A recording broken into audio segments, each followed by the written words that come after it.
Something is coming. Can't come back you. Dead man on the dance floor. Pulsing through your blood. Get ready for the new girl. Dancing like the dream. Stepping on the sky shine. Heart like gasoline.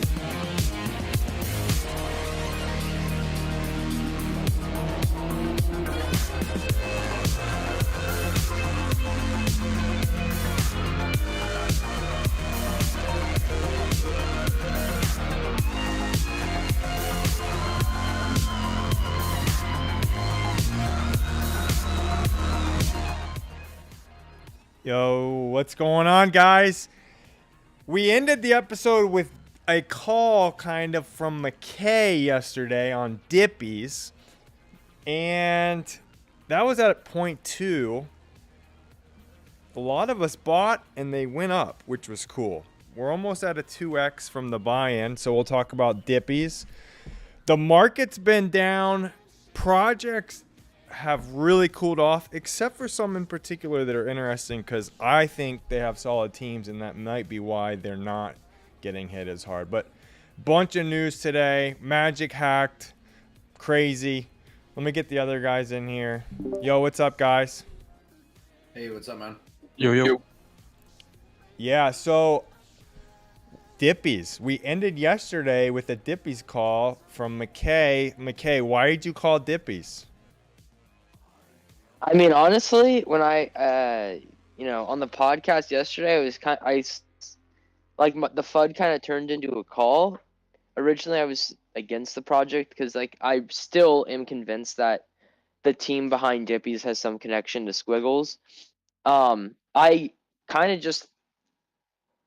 Aiden and I had talked, and we just kind of thought that the art was something that the market is looking for, and it's not really a 0.2 project. It's more like a 0.4 to 0.5 project. And we had all kind of agreed on the podcast that this isn't a project that runs to 1 or 2 either. And so we had kind of talked about it 0.2 yesterday. After right around 1 p.m. yesterday, volume really picked up, and it actually kind of stayed consistent. There's still a ton of volume on it. I don't really see it getting all much higher than what it's at right now, which I think is 0.4, and I don't think it ever got above. I don't think it even got close to touching 0.5. I might be wrong, but I think it's going to kind of sit around 0.3 to 0.4 now moving forward. That's where I'm at with it. Yeah, I think it'll be interesting to see here. People, I think, are holding this right now, hoping to get some kind of rare because there's only 702 listed. And so I think that's kind of what's going on with why there's so few listed. They look pretty cool, and people probably at this point had pretty decent entries and thinking they'll just hold it at this point. But kind of cool that you pointed out yesterday. Yeah, I think the floor is going to dip quite a bit. I don't know when reveal is, but whenever that is, Tomorrow. It's going to dip. Yeah, reveal's tomorrow, which is nice. But yeah, the low listing count definitely, Vince. I agree. Everyone's just holding, trying to get a rare. Yeah. Not the classic post-reveal tank. So yeah, we'll see. I know several of us have them. I think the floor got up to 0.43 at the highest, and now it's slightly under 0.4. So pretty cool. It was touching art. 0.48, 0.49 levels last night at 1 a.m. Snap. Okay. Yeah, so it was pushing, but volume slowed a little bit, obviously, because it was late. But yeah, I mean, I like this. I'm trying to exit probably before reveal. I think that makes the most sense for projects like these and for most projects, to be honest. So I'm probably looking for a 0.5 exit if they get it back up there. That's my current strategy, but I think they can probably do that again, especially if reveal is tomorrow. I feel like it gives it enough of a runway where the price can run up a bit. Yeah, I like taking profits near 0.5. I like that call. It's been interesting. The market's definitely been bearish. And with that, you've noticed that projects that are just kind of going to zero, in my opinion, in the long term have really taken hits. But then projects like Book Games and Huxley and ones with real teams behind them haven't really suffered during this time period. I don't know if you guys have noticed, like for instance, Carefree tanked, right? And like any new project that really doesn't have much of a roadmap has not done well. But Clone X's, they have obviously one of the best teams, if not the best team behind them, and unlimited resources. They went from 10 a week or two ago up to over 12. And I think that everybody can see the amount of development they're doing. And I would say the same for, I mean, Gary Vee's always pushing stuff, and Huxley's caught some steam too. But yeah, I would say if you look at projects that are doing well during this bear market right now, I mean, it's weird that we say bear market every 2 weeks or whatever, but just right now where things aren't so hot, volume's low, find projects that are withstanding this trend down right now and see why they're doing that and if there's a good reason to that. But let's jump into, I mean, we saw AD had brought up that Ethereum was doing well. I don't think that's the case anymore against Bitcoin. But did you want to talk more about some regulations and stuff? I think McKay had some stuff on regulations. I haven't been following the regulation side of things. I was just more so comparing the fact that Bitcoin got rejected off of 45 and went back down to 42, and ETH obviously touched like 2,900 and is now only sitting at like 28. So I feel like the dip has been a little less impactful on ETH than it has been for Bitcoin. But in terms of regulations, not really sure. Yeah, regarding regulations, I was just looking at this Bloomberg article that released yesterday. Basically, U.S. Securities and Exchange Commission was like scrutinizing NFTs. More specifically, these guys are fired up about the boundary I've talked about before, where securities are like there's a fine line between a lot of these tokenomics builds like becoming basically securities where people can use them as its own currency. And like the SEC chair is basically really fired up about it. And it's weird because people are talking about like mainstream government adoption with crypto, but we'll have like major like public figure politicians saying that crypto is the future, whatever. And then the next day, I feel like we're seeing an article with the SEC or some big finance commission and announcing that a large majority of the crypto money is shady, and we need to have more lockdown regulations on it. So, I mean, that's kind of all there is to it. Nothing's changing or anything, but the SEC is basically just trying to I think we're going to start seeing more movement in the direction of locking down on these tokenomic plays where it's like these guys are securities, basically giving you access to something, and they're going to start locking down on that. That's what I think. That's all there is. Yeah, there's literally billions of dollars ripe for confiscation, so I don't see the government, sleeping on that. That's big money for them, like seriously. So, yeah, man, the security stuff with NFTs is crazy. Kind of on the same topic of regulation, Vince, I don't know if you saw this. It's like relatively breaking news, but everyone's talking about it on Twitter right now. OpenSea delisting Iranian, basically collections that are derived from Iranian artists, IP addresses, etc. And then MetaMask is currently blocking IP addresses in Venezuela, like the whole country. So, yeah, people are kind of just really going crazy right now about the lack of decentralized nature already in what's supposed to be a decentralized space. Do we know why they're targeting those countries? Like, are there scams out of those countries, or Venezuela? I'm not really sure. As far as Iran with OpenSea, I again not really sure. It's not obvious. It's kind of a country that like the U.S. is at odds with, and obviously OpenSea is a New York company, so I'm not sure if there was some type of pressure there. But it's really, really interesting, honestly. And it's crazy that they just happened like the same time, too. MetaMask and OpenSea doing this. Yeah, that's really strange. Yeah. I saw one of the artists in Iran saying something this morning about it. And that others were having that issue as well. Crazy. It is. And in more big country news, that Ukraine, because they were taking all the crypto donations. I know Aiden included this in his post. I don't know if you want to speak to it, AD, but they basically promised an airdrop for anyone that donated crypto to that address, and they canceled the airdrop. So people are saying it's like the funniest rug of all time. Yeah, that's pretty funny. Crazy. Yeah, I can't really believe that happened, but I don't know. I can't believe that they didn't think about what would be the implications of this. But I guess they got their money, so I don't even know. I Dude. saw Kobe say it was the best rug ever. That's funny. That is a good one. We don't like your country anymore. You've rugged us. Huh. Rugged all of crypto Twitter. You rugged us all. Did you see that people were sending like bot transactions? They would create like 1,000 wallets and then Oh just send my like gosh. 0.01 for like 1,000 wallets. They were farming the airdrop. Yeah, dude. Mhm. Wow. Dominated. Hilarious. Welcome to Web 3. Cool. Okay, let's talk about this magic hack. I mean, we want to talk about rugs. Yeah. Let's that talk was about crazy. hacks. Yeah, I don't know if you want to dive into that. The price took a hit and then bounced back accordingly, but pretty nuts. So yeah, it tanked down to 255 briefly. And then yeah, it hasn't fully recovered, but it's recovered a little bit here. If you just look at the 7 days, it's still down a bit. It's at 311, and it was right around 350 to 370, even up to 4. It looks like within the week. So yeah, I guess what happened was somebody found a way to exploit to where if you listed some like a small, but you had the magic in enough magic in your wallet to like purchase your own listing, somehow they were able to take it for free. I have no Wow. idea what the technicals behind it were. Obviously,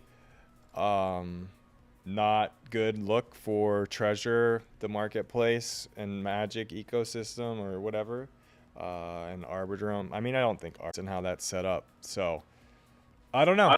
We'll see if things remain bullish for that.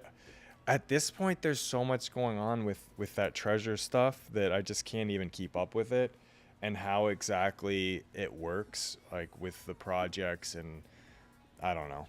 There's just so much to learn with it that I've kind of just taken a step back personally. I think it's a good. I think they have a good idea going, but like free, every NFT is free that launches on there. Really cool. Yeah, they have some cool stuff. I just don't really. I don't know. I don't see how they really start gaining more and more traction. So, but I think it's Especially so when- interesting. Go ahead. Go ahead. I was just gonna say, especially when they have setbacks like these, like I don't know, it's hard to trust any exchange after something like this happens. At least for me. Yeah, exactly. I was thinking last night how I just think it's so interesting in this space. There's people like, for anything, not just the Magic issue yesterday, but really like any of these projects. You've seen it with a ton of public mints in the past. Like there's people who just spend like their entire day, like the amount of time we're looking at projects, these guys are just looking for exploits. And I mean, I guess it clearly pays off when they find them, but I think it's so interesting how, dedicated some of these guys are just finding exploits and then taking advantage of them. well, Yep. these guys that exploited didn't make any money.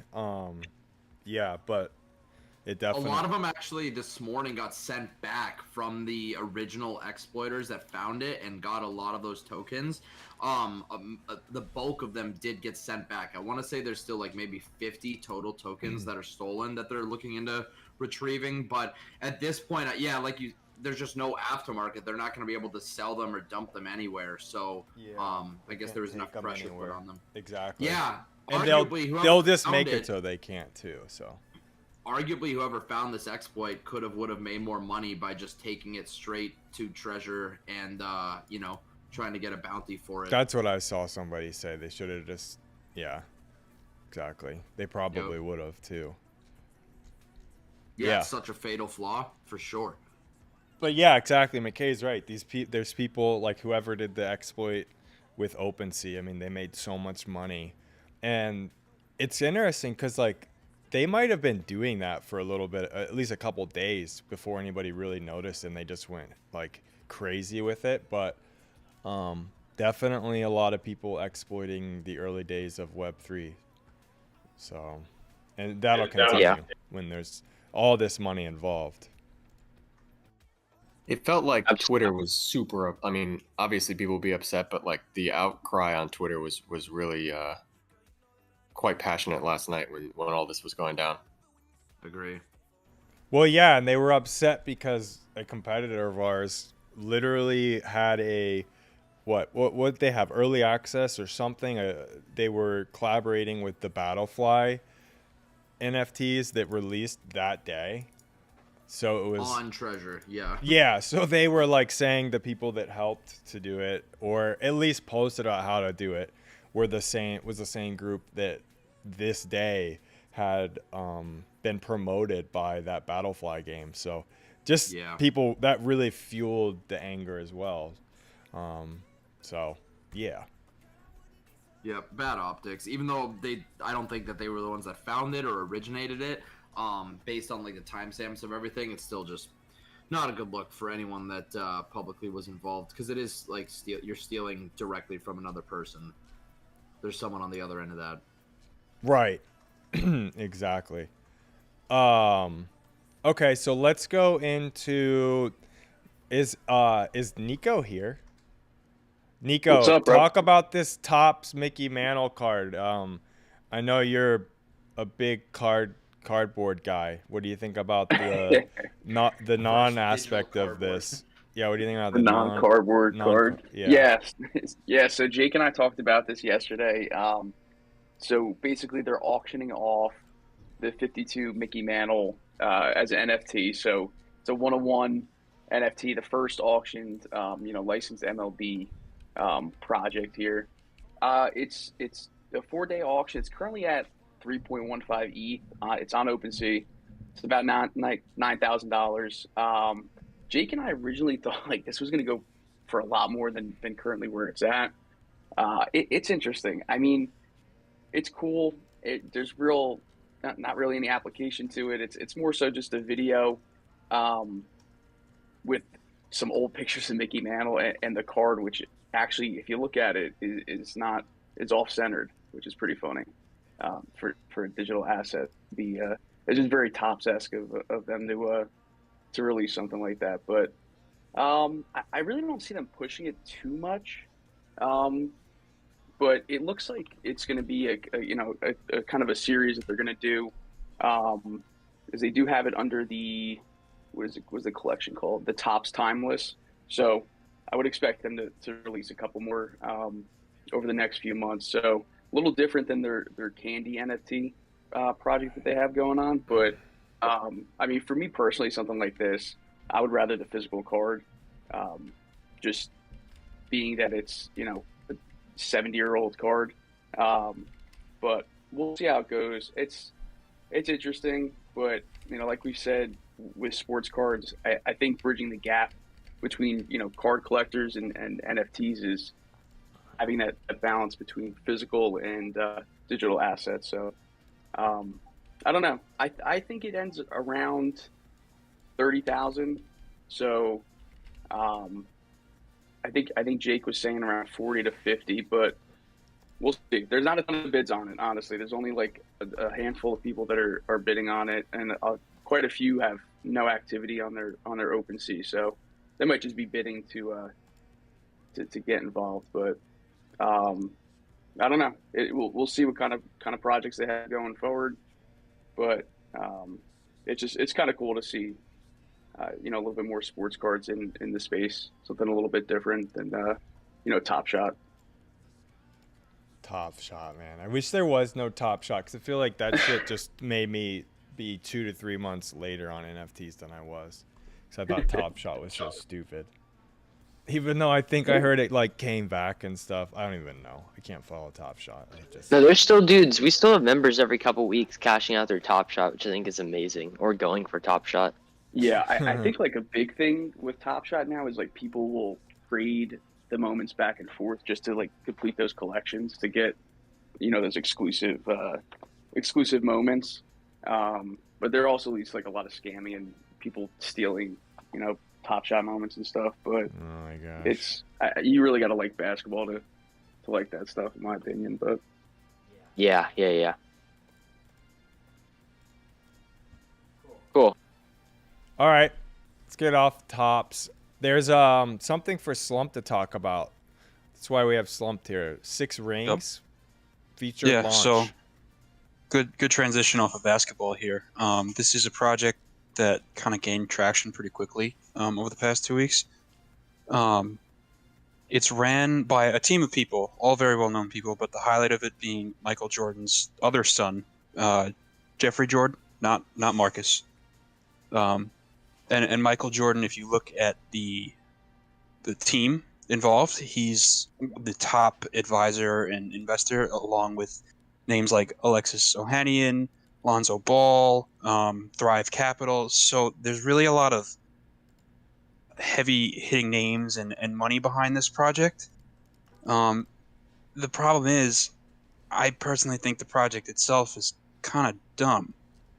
It's early access to an app called Air, and essentially what that is just connecting. Let's say you have the app and you're using it, and you want to talk to, I don't know, if Michael Jordan, for example. It basically will connect you to Michael Jordan.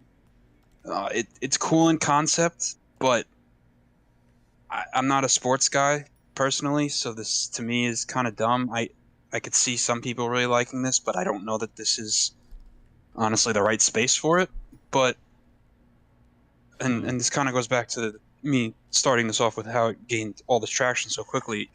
It looks like it's going to go all to whitelist. There's 7,722 registered, and they could each mint 3 tokens. Total supply is just over 10,000, and that's a ton. But to get that whitelist, with the exception of if you are holding like a D-God or a Boryaku Dragon, any of those big blue chip Solana NFTs, you had to basically grind all the way up to level 10 in their server, which is just, chatting, doing whatever, interacting, which we all know and hate, right? But the caveat here is that there was a 1-minute cooldown, which to me is like, Oh my god. exactly. You had to Yikes. grind to get that. So the people who got that, I don't think they're passing this mint up. And another reason I think this is going to wind up selling out is because this guy Doc Hollywood. You guys remember the Best Buds project we covered a couple weeks ago? Yeah. Yeah. So that's currently, last I looked, around like a 20 soul floor. They're kind of, they're like cementing themselves as almost a blue chip themselves if they should aren't have already. bought that. Wow.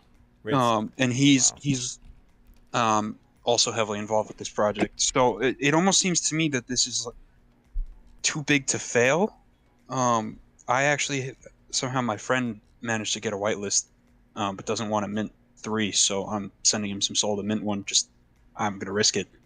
I think there's potential to quick flip this. I'm gonna put up a channel in a little bit, just on the rare chance it makes it to public. But it's too big to fail to me. Like, you have all this money, all this clout behind it, and the chat is going crazy. People have been waiting. I don't know. I think I have more to gain here than to lose. All right. So the whitelist is minting at 120, and then anything left is going to the public at 520.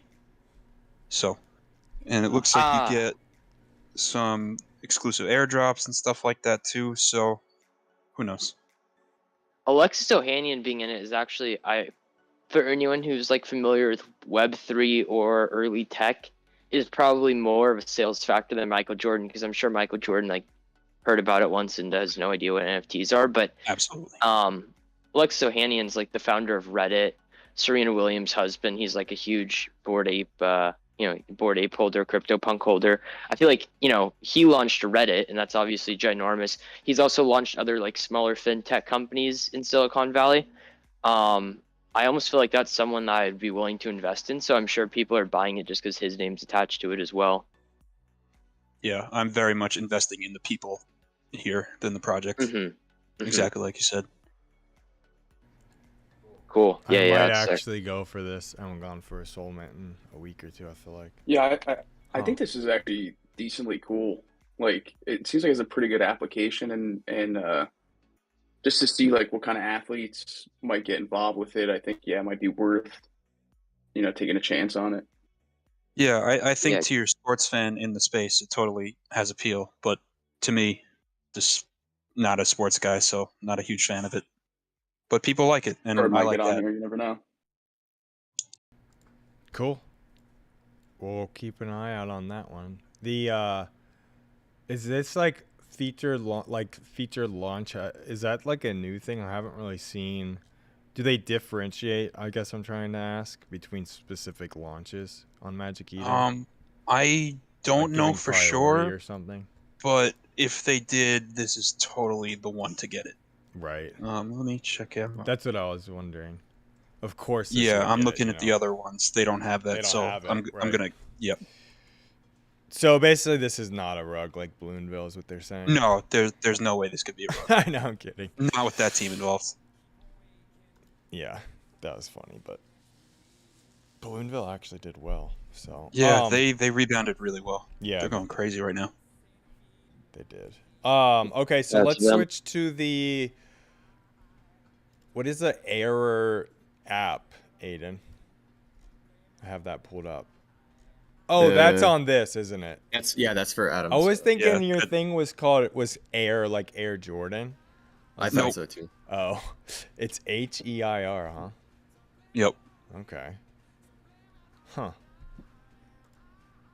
Yeah, Cool. and they don't seem to have a date for the actual app yet. I should mention too. Oh, So great. yeah, Never. not a great sign, but again, Never. just seems too big to fail. Murakami. You want to talk that? Garrett, you found it this morning, the CloneX Murakami stuff. Yeah, so basically Artifact announced that the upcoming Murakami project, there's going to be some CloneX holders that are whitelisted for it. Is it the drip? It's a certain trait that you need to have on your clone, correct? In order to qualify you for the whitelist. So unfortunately, that did exclude the majority of CloneX holders. Yeah. Frankly, the numbers, like, there's more clones than there are Murakami flowers, so they couldn't do 1-to-1 anyways. But it's a pretty exclusive trait that I want to say the floor of that is close to what, like 30 ETH or something, Aiden? I think you were looking into it as well. Yeah, it's quite high up. I mean, people that are spending 30 on this anyway, like, probably don't need whitelist to this project. But it is, I guess, a nice perk if you were targeting traits, which kind of brings up an interesting idea, right? Like, I think this might be the first time we've seen a project grant whitelist just to a certain percentage of its holders based on the type of NFT they have. Kind of a cool approach. I'm sure a lot of the CloneX holders that don't have, or I guess the majority of the CloneX holders that don't have that trait are probably a little annoyed. But I'm sure, Artifact will make things right and give them more benefits and stuff in the future. I would imagine, some of that 11,000 something supply of the Murakami flowers, I'm sure more whitelist spots will go to holders in some like raffle type of way. But yeah, it was certainly cool to see that. They did like a really cool announcement as well. Yeah, dude, Artifact stays working, and these Murakami flowers are probably going to be one of like the most anticipated drops of the quarter, or the year so far. You would think so. Definitely. Yeah, that exciting. I'm curious to see what the floor is going to be on a collection like that. Yeah. How many? So there's 9,800 or something of the Murakami flowers, or 11,000. I think 11,000 something. Yeah. Okay. Yeah, it's gonna be impossible to get those. So yeah, the only play would be, honestly, it seems like a great project to try to do the rare flipping after reveal. Yeah.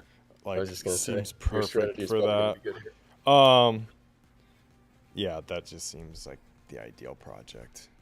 But yeah, I mean, just further testament to being invested in teams and projects that are actually doing stuff is going to be rewarding, I think. And also, they won't be hurt as badly when the market goes south. Do you want to talk about the hot step Drake stuff and your guys' stake Sure. stuff? I don't know much about the stake stuff. I just know, Yeah, I never heard that.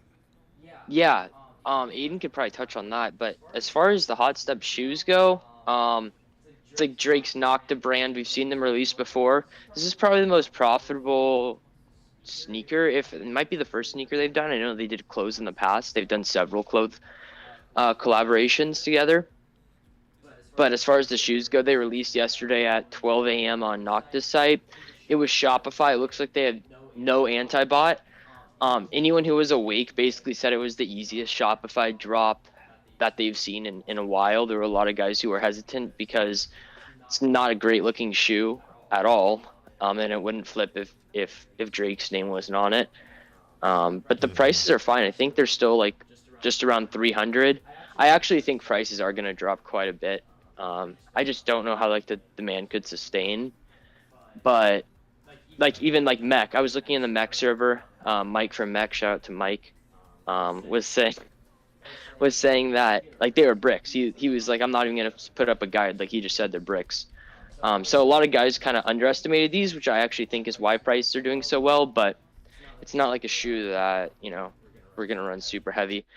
Kith also dropped them this morning. Standard Kith release. Valor's actually like kind of out cooking Mech right now on Kith and on Shopify as a whole. Eden, did you touch on Stake? I don't know. I had no idea what Drake was. Yeah, so Drake has now partnered with Stake, and interestingly enough, he's actually got Stake as the first tag in his Instagram bio, which makes me think he may even own like a percentage of the company at this point now. But basically, he's doing like live streams and things coming up, in partnership with Stake. So I just think it's pretty interesting. I think it's cool for the crypto space, right? Like for those that don't know, Stake is an online gambling website where everything is gambled in cryptocurrency. It's actually not legal in the United States, so I've only seen people play it. I've never participated myself, but it is a pretty cool website. I know some people really enjoy that kind of thing, and I think like adding more legitimacy to a website like that kind of just brings more attention back to crypto, which I think is cool. And I just thought it was interesting because Drake is such a high-profile guy. For him to have that partnership, I think is really interesting. I've got some opinions on this for sure. It's pretty freaking crazy, honestly. So like you said, it's offshore crypto gambling, totally illegal. And I first learned about kind of like the inner workings of the influencer side of this stuff when I was kind of going down that Steve will do it rabbit hole with Rubet, which is very similar to Stake. Same exact thing, offshore crypto gambling, making millions and millions and millions of dollars a day in revenue. So basically the guy that owns Rubet was paying Steve will do it like upwards of $5 to $10 million a month, for promotion and doing live streams, just streaming him gambling, and it wasn't even his own money that he was gambling, right? So the money that these offshore casinos are generating is so serious that they can even get someone like Drake on board with something that is otherwise kind of shady. You know what I mean? And you wouldn't necessarily reach to associate your brand with offshore illegal crypto gambling. But I'd imagine that they made him an offer that he literally couldn't refuse. I mean, if Rubet was paying Steve will do it $10 million a month, plus all the perks and benefits of being associated. I mean, how much could they be paying Drake, man? 50 million a month, 20 million a month? It's got to be a disgusting number. Yeah, Drake wouldn't do this for chump change. There's no way. That's crazy that I remember, I think Slumped or someone had pointed out, I think we had actually brought this up a while back. Like Drake was for a while, and I think this was before his bio had Stake in it. He was streaming Stake live on, like he was courtside at the NBA game, posting and playing blackjack on Stake or playing roulette on Stake. He like brings his laptop everywhere. He definitely was getting paid out the ass for that type of promo, Yeah. Even if he wasn't like For directly sure. branding it himself. Yeah. So crazy. Pretty sure that's how he spent his New Year's Eve too. He was streaming That's himself right. playing roulette. Money. And I don't think he's actually, at least before, if they were paying him, I know there's like big regulations where you have to basically openly disclose that you're getting paid or that this is like a paid advertisement. But because they're offshore, I don't think he fits under that regulation. So there is a high likelihood, like Garrett said, that he was getting paid the whole time and he just wasn't, he didn't need to say he was getting paid. Yep. Yeah, that's a hell of a partnership. Definitely didn't see that one coming, dude. Yeah, no. Cool. I don't know if I have anything else on the list. Did I miss We've got the anything? Loser Club project. McKay had put out a guide. I actually think these are pretty sweet. I found out about these when I was putting together the brief post about the Friendship Club, or sorry, not the Friendship Club, the Pablo Stanley one. Why am I forgetting? The name's escaping me. Humankind. Sorry, not Friendship. Humankind. So he did a one-of-one art thing for Loser Loser Club Loser Reborn Club. as well. Yeah, yeah. Yeah, so I think they're going to be pretty sweet. The art is unique enough where I think they could actually do pretty well. And I'm this is going against everything I'm thinking about normally, because normally I don't like buying into new projects, but this week I bought Dippies and it looks like I'll probably want to buy a Loser Club. The art is pretty sweet. It's very unique. The artist is this guy named Jay Vaughn. He seems to be doing pretty cool stuff. He's got like 12,000 followers. Loser Club has a bit of followers themselves as well. Um, I can see these doing well. I don't know, McKay, if you wanted to share your thoughts too, but I actually like these. Yeah, I had found out about these through an alpha group I'm in, and yeah, I think it looks like it's 10,000 supply. I agree with Aiden, on his opinions on like the art and stuff. It looks like there's going to be like, roughly 6,000 for public, so this might be like an actual public that we get to go for. I don't think the whitelist was super hard to get either, because this kind of just started gaining traction. I'm looking through this chat, and I don't think this is real, but no, yeah, this can't be real. A lot of the big guys are saying that Kylie Jenner is in their server, but that's actually definitely 100% cap. I don't know why Kylie Jenner would be on Discord. Yeah, that's all I've got. Nothing too knowledgeable. I'm just Yeah, but looking through the this good thing chat. about a project like this is like we can see the whitelist mint out and kind of determine, if it's good, what the price should be, and figure out if there's like immediate arbitrage to be had after like a public mint. So it gives us some more time. We don't have to, call it immediately, but definitely one to watch. It's kind of crazy that we've had two new projects this week that we're actually buying in and kind of excited about. But yeah, I guess Okay. that's the NFT market right now. Update. So yeah, huge green flag. The co-founder's name of the project is Kylie D Jenner, and he basically puts on the act of being Kylie Jenner, but it's not actually Kylie. So that's all there is. Huh. Well, maybe that's a red flag. I don't know. Yeah, that's a big red flag.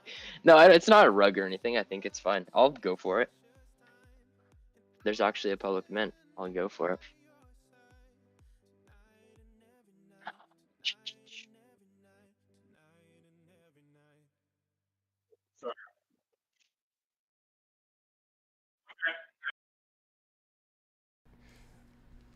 Cool. Sorry, I was doing that. Do you guys have anything else for the day? There's a vinyl that popped up there. I think we're good. I'm good. Cool. Dippies up to 0.4. Dippies. Let's go, Dippies. Yeah, I'm a mental investor in Dippies. I'm really excited about that. All right. Cool. We'll see you guys tomorrow. Wait. Crap. Did that? Yeah.